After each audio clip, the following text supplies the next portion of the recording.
In this video, I'm going to be showing you 8 smartphone gimbal transitions that anyone can do. I'm going to walk you through each one step by step so that you can apply these same transitions to your films and videos, making them look much more professional and creative.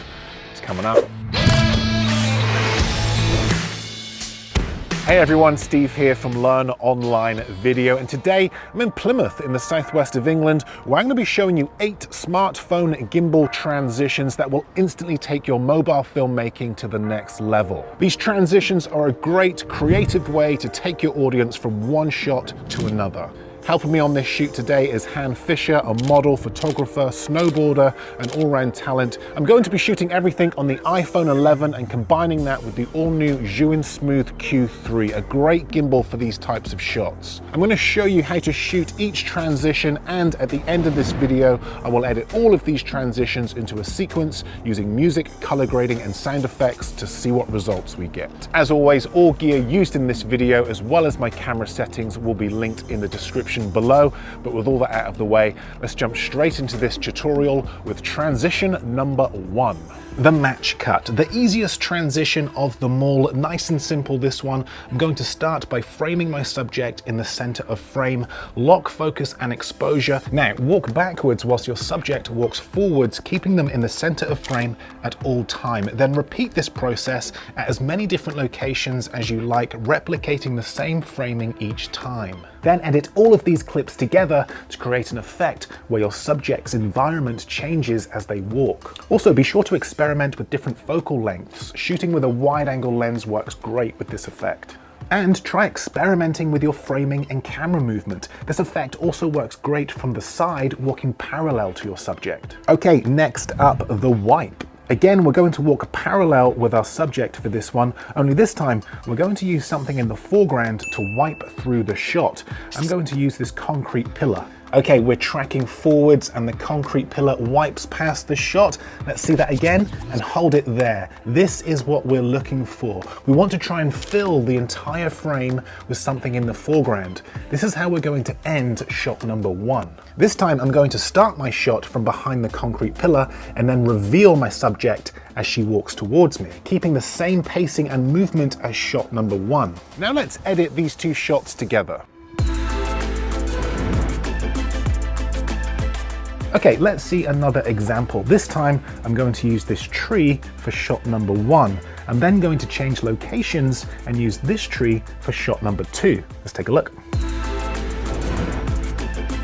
Also, you don't necessarily need to change locations for this transition. In this shot, I start on a wide and then wipe to a mid shot. Much more subtle, but still a great transition to add to your films and videos. Okay, the whip transition. Quick heads up here because you're going to look like a complete maniac filming this one. But you can shoot just about anything with this transition. The most important part is that you whip out at the end of your shot, like this. Quickly whipping out at the end of your shot will create motion blur, and this motion blur is what we need in order to pull this effect off. Okay, shot number 2. We want to whip in to our second shot like this. This time our shot starts with motion blur and ends on our subject. Now let's edit these clips together using nothing but a simple cut. Also, you can whip in to just about anything. Take this shot here, for example. I whip in with both myself and my subject walking. Okay, moving on, the wall orbit. A great transition, this one, although slightly harder to pull off. We're going to lean our subject against a wall, ideally one that looks interesting, and then orbit around them, keeping an equal distance from them at all times. Also, be sure to enable the grids on your camera. This will definitely help with framing.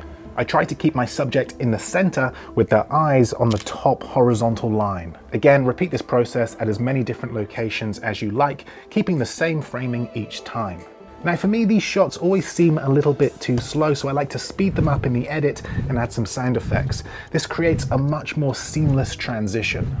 The black frame. Now you can do this transition on just about any subject or focal point. Just make sure that each shot either starts or ends with a black frame. For this example, I'm going to push forward and use Han's lens as a way of creating a black frame. The camera pushes forward, we get nice and close, and we end on a black frame. Okay, shot number 2. At a new location, I'm now going to repeat this process in reverse. I'm going to start nice and close to Han's lens on a black frame and pull back. Now let's edit these two shots together.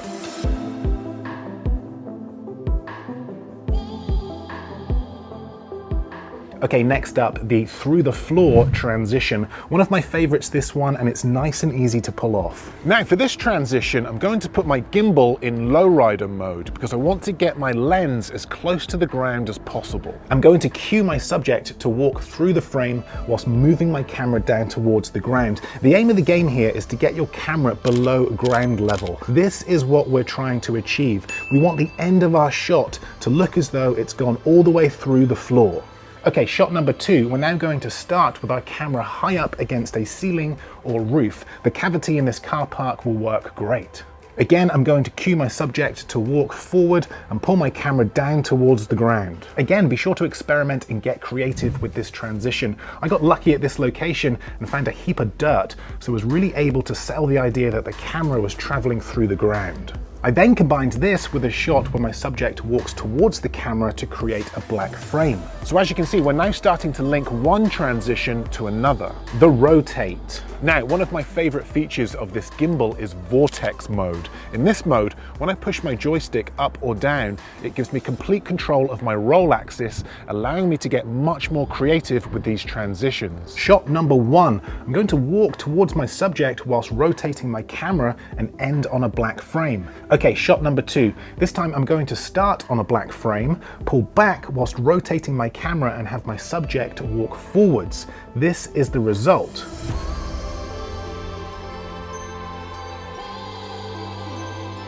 The mask transition. This is the most advanced transition on the list as it requires a little extra planning and editing. For this, we're going to use a piece of green felt cut into a small circle and using double-sided tape, stick it to the front of Han's lens. I'm going to push forward towards Han and then cue her to lift her camera as I get closer. The aim here is to end your shot on a completely green frame, like this. Okay, shot number 2. For this shot, I want to shoot a moving time-lapse or hyperlapse. So I'm going to select time-lapse on my camera and push forward for about 60 seconds. This is the result. Now in the edit, I'm going to remove the green felt from shot number 1. I'm using Final Cut Pro, but any editing software that has the chroma key tool will allow you to do this. And I'm then going to lay the hyperlapse shot underneath. This is the result. So those were all 8 transitions as individual shots. Now let's edit these together into a sequence using music, color grading, and sound effects.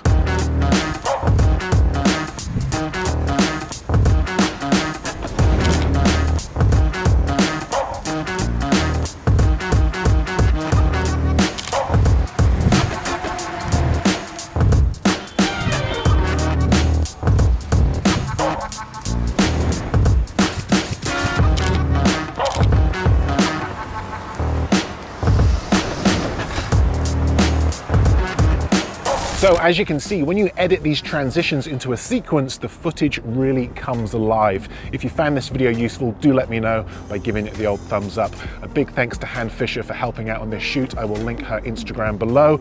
Also, a huge thank you to Zhuin for sending out the new Smooth Q3. I will also link that below.